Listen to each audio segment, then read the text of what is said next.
Le racisme, je pense surtout qu'il y a une différence. C'est-à-dire, en gros, il y a des gens qui rejettent d'autres. Parce que tout être humain ne pense pas pareillement. Très certainement parce qu'on a peur de l'autre, de ses différences. C'est la peur de l'autre. Il y a une peur de l'autre. C'est la peur de l'autre. Et que certaines personnes ont cru, de par la couleur de leur peau, pouvoir se permettre d'avoir plus de droits sur d'autres individus. Parce qu'il y a trop de gens qui sont bêtes sur Terre. Au rejet, à l'insulte, à la discrimination. Racisme au niveau de la couleur de peau, au niveau du sexe aussi. C'est le racisme, enfin, la tolérance entre des personnes qui ne sont pas de la même ethnie, entre guillemets.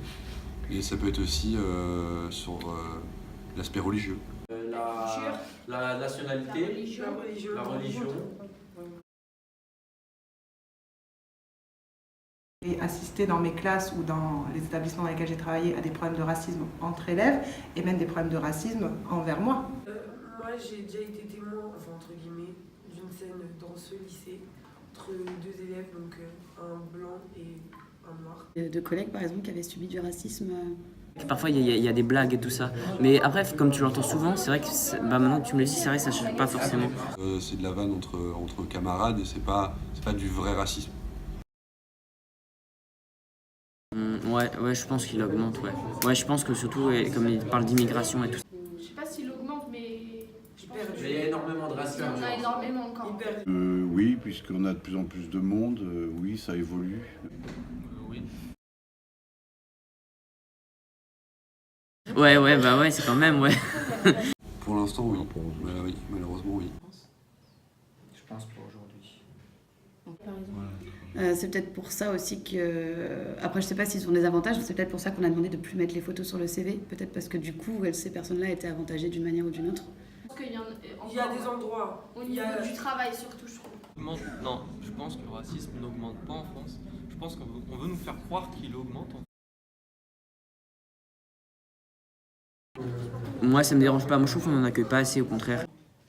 Ça ne vous dérange pas? Tranquillement. Alors moi, j'ai absolument aucun problème avec ça. Il n'y a pas de problème pour ça, oui. Oui. Oui, bien sûr. C'est que c'est pas de problème, non? C'est l'éducation après, c'est pas pareil. Non, il n'y a pas de souci. C'est pas des choses qu'on fait? Il y a de tout en fait en France. Ah ben bien sûr. Et Oui. Oui. Oui, tout à fait. Oui. Je pense que de toute manière, il y a du racisme entre les êtres humains, que ce soit des élèves, des professeurs, entre les adultes, donc, et dans toute profession, et je pense qu'également, il peut y en avoir entre professeurs. Pourquoi pas? Il y en a bien entre différentes catégories sociales, donc il n'y a pas de raison qu'il n'y ait pas de racisme entre professeurs. Non. J'ai jamais vu ça. Pas ici, enfin je pense pas, etc. On est là d'abord pour former des citoyens. Donc si la personne qui t'enseigne ça est elle-même raciste, je pense qu'il y a un gros souci. Non racisme. Et à chaque fois que je rencontre des personnes, c'est des personnes que je rencontre, c'est pas une race. Accepte tout le monde, parce que peut-être qu'aujourd'hui tu as besoin d'une personne, mais demain il aura besoin de toi. Donc je pense que dans la vie, tout seul on s'en sort pas. Me parece que esperanza sería una bonita palabra, ¿no? Nous luttons tous contre le racisme. Je pense que le racisme, c'est un combat perpétuel et qu'il ne faut jamais lâcher la main là-dessus. C'est une bonne chose d'en parler, et d'en parler déjà au plus jeune âge, et de ne pas en faire un sujet tabou. Allez, ensemble.